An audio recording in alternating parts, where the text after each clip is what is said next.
Hi, welcome to the Lisa Saunders Show. I'm Lisa Saunders, and today I'm going to talk about something that I think is fun, and that's tourism in the Mystic, Connecticut area, which is where I live. I love to write about Mystic. I've written a couple books about it, and to help us talk about it, I have with me Michael Whitehouse from Minuteman Press. Hello. Welcome. Thanks for coming. You. And you live in Groton. I do live in Groton. Okay. And Brian Howe, Sales Manager of Quality in Mystic. Thank you for having me. Thank you for coming. And I forget where you said you live. Where do you live? I live in Griswold. In Griswold. Okay. That's what, 20 minutes from here? About 20 minutes. Okay. Well, you guys have something special that you've started to do. Tell me what it is. Well, it's a business roundtable hosted by the Quality Inn in Mystic. And actually, I got the idea by reading Stu Leonard's biography, where when Stu Leonard, a lot of people know Stu Leonard's a kind of visionary business person. He's the one that has the grocery stores Yep. with cows and stuff? Yep. I love that story. I wish we had one in Mystic. Yeah. But so he has been brilliant in business, except for that one time when he accidentally went to jail a little bit. Oh, okay. In his book, he talks about how he knew he was doing something wrong, but he kind of, and he was siphoning a little bit of money off to the side, and he got caught, and the IRS was cracking down at the time, so he went to a minimum security prison in a small town that's having economic problems. So the local chamber of commerce realized that they had this business luminary who made one major mistake in their town, and they started availing themselves of his advice. And one thing he set up was this roundtable where businesses could get together and could share their challenges and share their ideas, because oftentimes the solution to your problem, the person right next door might have it. Right. Or maybe you're a retailer and you've got some intractable problem that you can't think of and no other retailer can think of a solution, and then you mention it to a guy in manufacturing, and the manufacturing guy says, well, why don't you just move it over there? Mm-hmm. And because, each industry does things that industry way, but when you have someone else look at it, suddenly they can bring some insight. So that's the idea, is to bring people in from all different businesses, whether it's hospitality, retail, manufacturing, marketing, printing, whatever. That's a great idea. Now, this is at the Quality Inn at Mystic? Quality in Mystic, we're hosting it. It's a great opportunity for us because people, business likes, anybody, as it's a free event, can come in and see our product and what we have to offer. And obviously, we enjoy having business-like and those kind of professionals at our hotel just to see, like I said, our product and what we have to offer. And so what do you have, so it's in a big meeting room or one of your meeting rooms? It's in our banquet room. Your banquet room, okay. It's hosted. We're right now discussing the exact date and time of the meeting. We currently have it the first Thursday of every month at noon for an hour, kind of like a bag lunch. They can bring their own food. We have water there, some refreshments. So obviously a great opportunity for all type of industries to come together and discuss their problems. And obviously, it's nice because Michael can give me feedback. Hey, do this differently. Or, hey, the gentleman stopped by from one of the local Merrill Lynch firms, and he talked about opportunities, for him. Oh, wow, I can do this differently. So it's a great opportunity for everybody to bring different ideas to the table that we can utilize, that, we're not thinking outside the box. And now that we are, wow, I could do that differently. I could do this differently. So it's a really great idea. It's always nice when there's something free you can go to. So many things cost money. Yeah, so a business person can go there, bring at their lunchtime the first Thursday of every month. Yes. And discuss their problems or challenges and see if somebody has a solution. Yep. Exactly. Plus, it's a great great way to network. Now, I heard the Quality in Mystic accepts dogs. Is that right? That is 100% correct. How many rooms do you have for dogs? All of our rooms are for dogs. How about that? We're very pet friendly. We enjoy that fact because pets are an extension of the family, and it's great to welcome them. We have a doggy bag at check-in, a great area for them to play in, so it's a great opportunity for us. Well, that's good to know, because I just did a blog post on This is Mystic about the restaurants I can take my dog to, because I'm a stay-at-home writer. I'm a freelance writer. I also work part-time at Mystic Seaport in historical interpretation, but most of the time it's my dog and I. Right. And so then when we go out to dinner, I don't have to bring him all the time. I'd like to see my husband too and talk to him, but I'm just saying it's so relaxing for Jim to come home. We live in Mystic. Let's walk downtown. Where can we go that he can join us? So I came up with a list of where he can sit on the patio, and that was very popular because people need to know, oh, gee, I can come to Mystic for the day and find places to sit outside with my dog, when it's that season. And then I'm thinking I really should do a list, or maybe is there a list of dog-friendly hotels? There is. There's many websites. I think the best way people can figure out if their hotel they're going to is pet friendly, which is Quality in Mystic.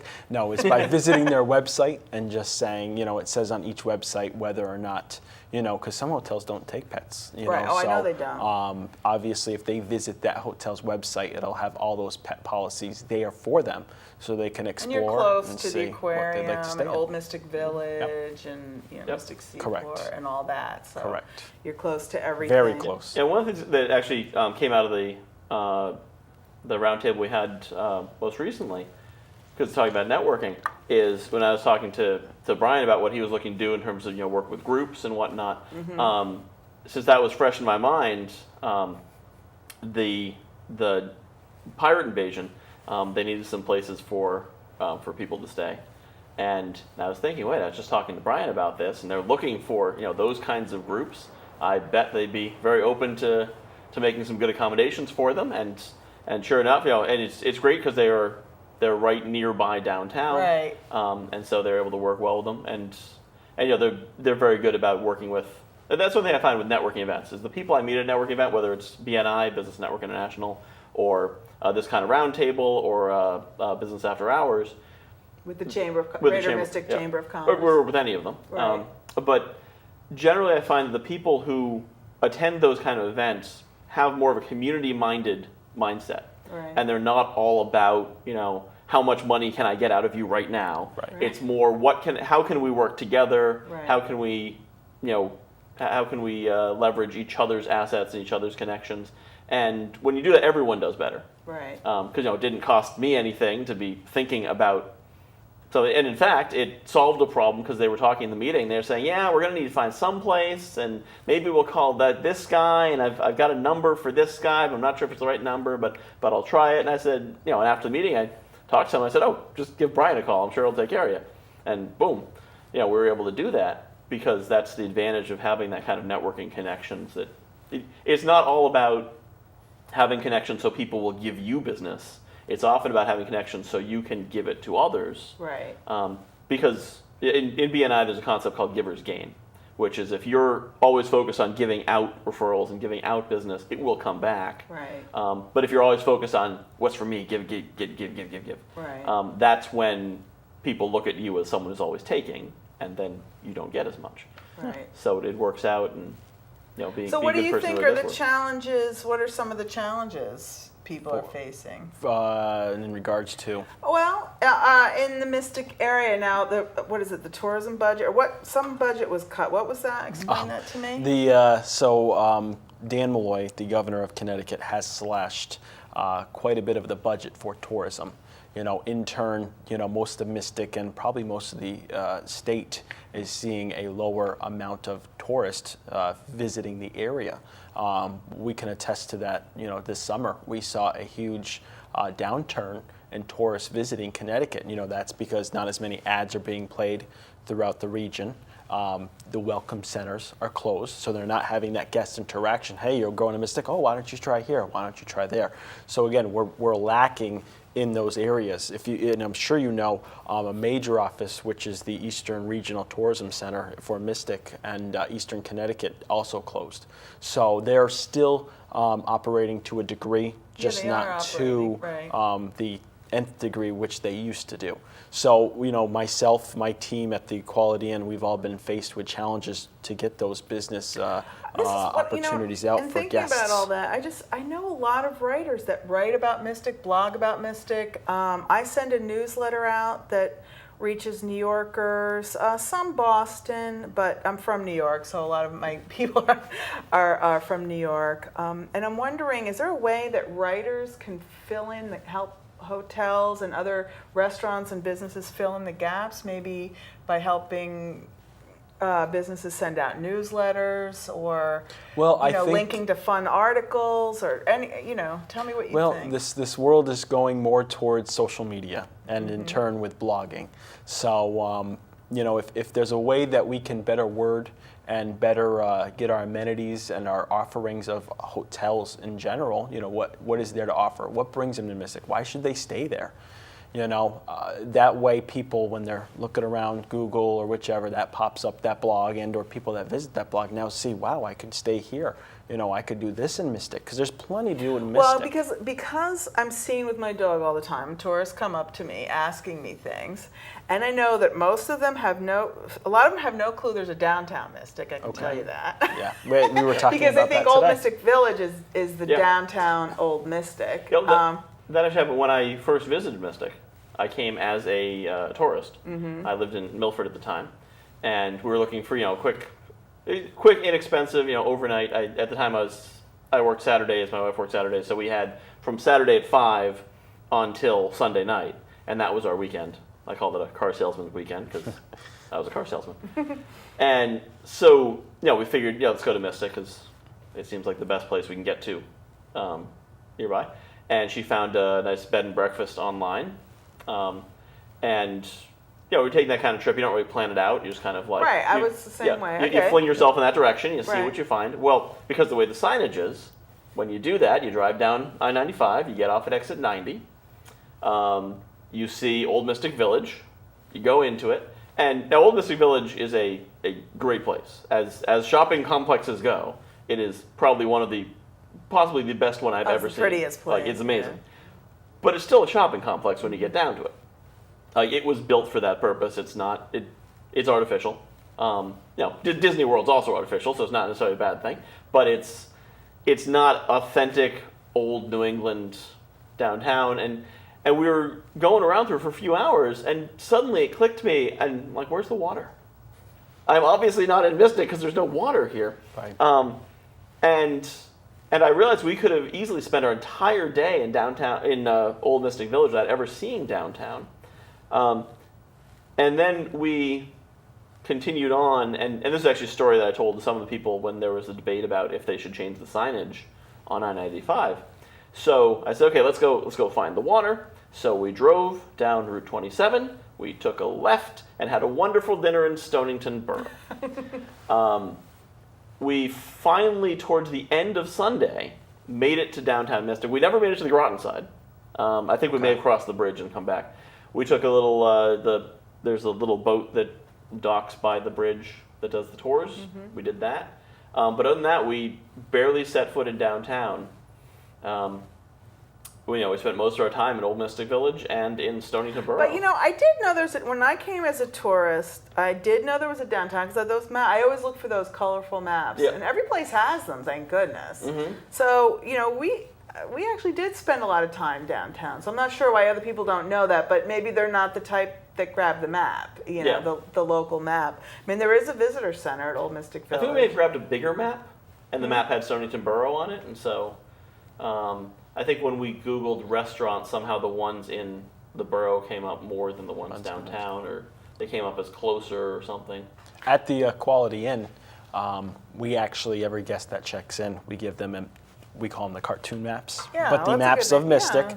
And inside those are also restaurant guides for all the Mystic directions, what it entails at that restaurant. All right, so that's one thing. And I'm assuming every hotel would do that, I would think. Well, I'm guessing they probably do. Or maybe they don't. Maybe they don't all when you're checking. Maybe they just assume you're going to go pick up those brochures. Yeah, I don't think they do. I don't think they do. That's I really can tell you important. this. A lot of guests that come are like, what do we do today? What is there to do in Mystic? We have a nice brochure rack near our front desk. So, what the desk agents will do is go over there. Oh, well, you can do this today. Mm-hmm. You could do this. So, from what I see, is a lot of guests come to Mystic and they aren't entirely sure what they're doing that day, just like Michael said and alluded to. I didn't look at it because people were like, well, don't they look it up? And I said, no, I didn't look it up. I just felt like getting in the car. Let's just go. And go, I've heard of Mystic. And actually, and part of what I do for Minuteman is I do sales. So I've been into most of the hotels and whatnot. I've been in a few of them. A few of those when someone's checked in and has asked, what should I do? And the person behind the counter will kind of do their best and be like, well, I've heard this restaurant's pretty good and that. But there's not a formal, well, here's our restaurant guide, here's our tourist guide. Well, there's so many restaurants. And I actually hate giving people advice on restaurants because everybody's so different. You know? But that's the great thing about a guide. If you have a printed, like, here's our map and restaurant guide, it gives you 25 options. Exactly. Right. That's what we do. So then you're not telling them what to do. Right. You're telling, here's 25 restaurants and there's 40 more. Right. So then you're letting them decide for themselves. But yeah, I think most of the other hotels, and they should, because that's the great thing, is people are going to remember their experience in the Quality Inn at Mystic as, you were the guys who sent them to the great restaurant. Correct. Or sent them to the boat tour or whatever it is that they have such a great time with. So then maybe hotels should also remind people to visit the visitor center because there's some videos. Which I was just going to say, if Michael, let's say, checked in and we kind of gave him the spiel, hey, you could do this, hey, you could do that. If they're still undecided, what are we going to do? Hey, head over to the Mystic Visitor Center. They're open today. They have displays. They can show you where to go because they have more of an outreach. They have Foxwoods in there, Mohegan, so they can really show them everything to do. And unfortunately, that's the only one left. That's the only way I can show people now and say, hey, head over there because all other welcome centers are closed in Connecticut. Well, and of course, regional offices are closed. And the reason that they're the only one left is because they're a different business model. Correct. Right. All the other ones are closed or were state funded. The These state, guys are private. You're dependent on the whims of the state and this year we don't like tourism, cut everything. And then if they decide to bring it back, well, a half of them will come back, but the other half have been repurposed into something else entirely. Whatever. Whereas the one in Old Mystic Village, because that's a for-profit model, which certainly has its place. It works well because the businesses it's worth their while to pay to be advertised there. It makes sure it's there. There's always going to be business to keep that going. Correct. And that works very well, for that stability. Well, this is why I wrote Mystic Seafarers Trail, that book, because I just wanted to come up with the 7 wonders of Mystic and come up with a trail that people can follow. So I designed a trail that's in the book that you have at your hotel to help people find the way. And so if I happen to have the book on me, I don't always, of course, but I'll say, well, here's a map in there. But I do encourage them to try to see this spot, that spot. They don't realize all this is here. So that's why I think if you're lucky, tourists will read about Mystic before they come, and then they'll really have a good idea of what to do. But like I said, it's capturing those people who have no clue. And I meet so many people that only come here for lunch. They're on the way from New York to Boston or vice versa, and they stop at like Mystic Pizza for lunch, or they stop, get off at exit 90. And just have lunch, because I don't think they realize. But that's why that's when hopefully they can be grabbed and somebody let them know there's so much to do here. You need to keep coming back over and over. And speaking of authors, I think it was on the Colin McEnroe show on WNPR. They're talking about this that if you look for books to take place in New York, there's zillions of books to take place in New York. There's zillions of books to take place in Boston. You can probably find dozens of books to take place in Western Massachusetts. So, because you get that sense of place in those areas because you can find all these books where you can say, oh, here's a place in Northampton, Massachusetts. I'm from Massachusetts. Here's a place in Northampton where this book happened. But there's not so many that take place in Connecticut. And so you get the sense that Connecticut is that rest stop between Boston and New York. And because they're talking about all the history that's happened here and, Benedict Arnold and New London and Stonington being the one small village that did repel the British, and Mystic's Mystic seafaring culture and history, and there's so much history in this state and this region especially, but you don't have books about it as much because the books about seafaring are about Long Island and New York and Marblehead and Gloucester and Boston and yeah, we've got the Amistad. I think that's pretty much our history that made the books is trying to send slaves back to their slaveholders. So if there were more stories set in this area, and then of course the challenge is not just the story has to be set here. The story has to be set here, and then the book has to become a huge hit that everyone reads. Right. I mean, I have, I like some of the reviews of my book on Amazon, just talking about, now I've seen it through Lisa's eyes. I can't wait to come. Like, that makes me feel good. Yeah. That makes me feel good for the community, because it wasn't just meant to be at Mount Mystic, because I talk about a lot of other things and history, because a lot of famous people came through here, Amelia Earhart, and just a lot of people came through and did great things. Yeah, but I agree, it has become a big seller like Mystic Pizza. So we need another big selling Mystic Pizza type story. We need it. And of course, the funny thing about Mystic Pizza is it's such a poor representation of the area. Because if your only understanding of Mystic, what you see on Mystic Pizza, you'd never visit that town. Right. Well, you'd see the water. Because there's some beautiful shots. Actually, I have to, But it doesn't show a town you'd visit. It shows a town you drive through. Because it's showing it from the perspective But at of least the it gets you here, though. Yeah. It does get you here. Yes. And then when because everybody wants to eat lunch, they always ask me, where is it? And every day I walk by, I see people standing under the sign. Yep. The husband's taking pictures of the wife, blah, blah. I And always once say, you're do you want there, me to get you all together? And I don't... and I take a picture of everybody all together, and they're happy. Well, once you're there, you're downtown, and then you can see You're other things. downtown. So actually, I think that's a huge draw. Anyway, so everybody...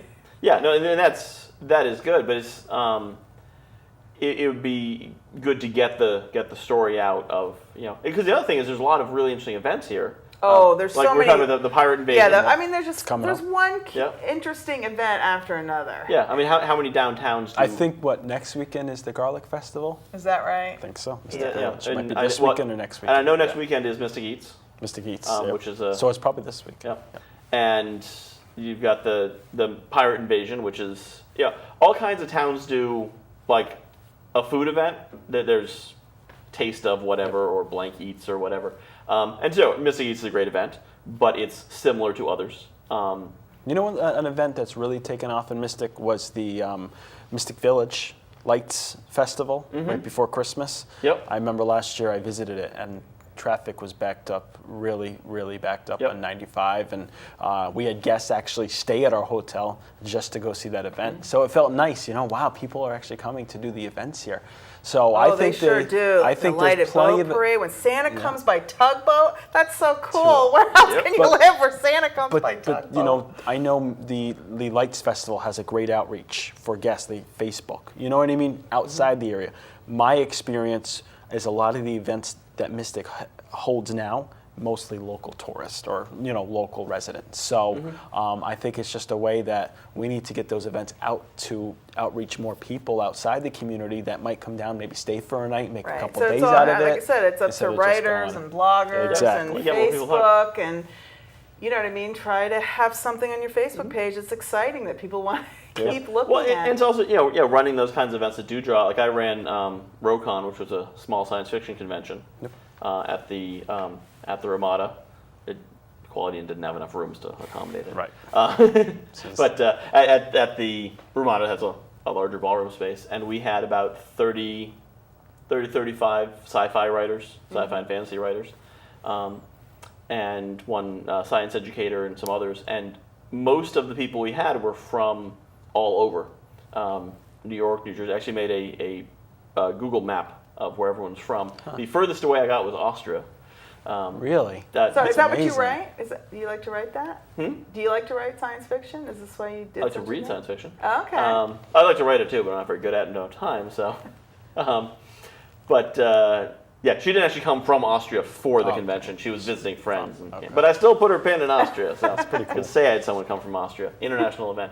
But we had people come from, I think, every state: New England, New York, New Jersey, a few others.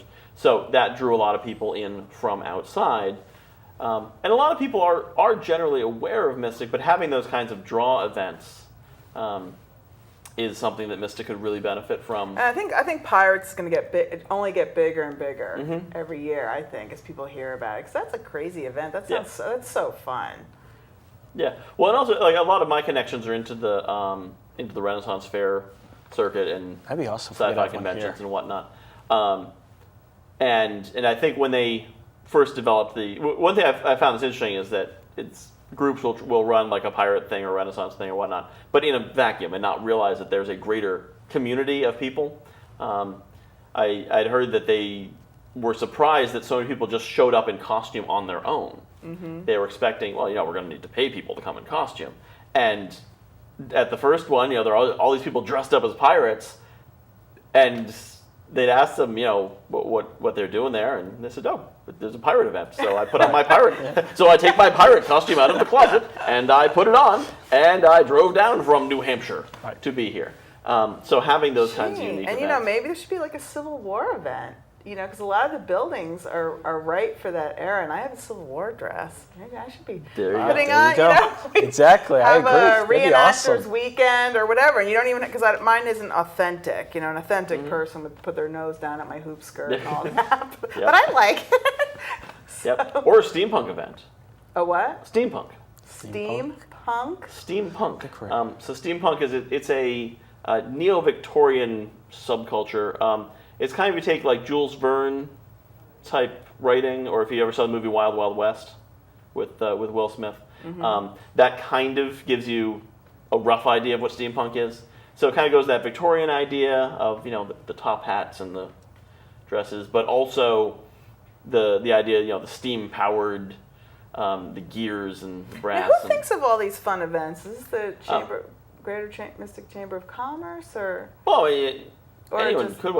One reason to think of steampunk, and I work with the organizer of the Steampunk World's Fair, which is the largest steampunk event in North America, down in Piscataway, New Jersey. Who knew? I never would have known that. That's amazing. But they're starting to run vendor fairs. They're actually doing a vendor fair up in North Central Massachusetts to support a charity called Warmer Winters, and basically they're bringing in a lot of steampunk vendors, and people who are into that like to go where there's a lot of vendors. So they're expecting a substantial number of people, possibly over 1,000. And North Central Massachusetts is not really tourist country. It's a lower population area, but that's a draw in itself. So that's getting those kinds of things that would draw, whether it's because it's a particular subculture like steampunk or. Well, no, it's a good things to think about. Now we only have 2 minutes left, so tell us again what everybody can come to your event. The event, yes, first Thursday of every month, we are doing a business roundtable event at the Quality and Mystic. Michael Whitehouse from Minuteman Press has put this together. Very good, and Michael. That's a good thank idea. You for that, Michael. And we invite all small businesses or businesses alike to come visit this free event at the Quality and Mystic. Writers can come. It's at noon, like we said, every first Thursday of the month. And while you're at it, come visit the Quality and Mystic, see what we have to offer. So. All right, and Minuteman Press, you made a big blow up of my book. We did. After the Loss of the Spouse, from Henry VIII to Julia Child. I love seeing it. It's huge. I actually hand delivered that. You did. Wow. That's right, because we needed it in a hurry. So thank you. It was so nice to have you on the show. Nice to see you. Thank you. Nice to see you. Nice Thanks to see for coming. Thank you for having us. And thank you so much for joining us on the Lisa Saunders Show. And I'll see you next week.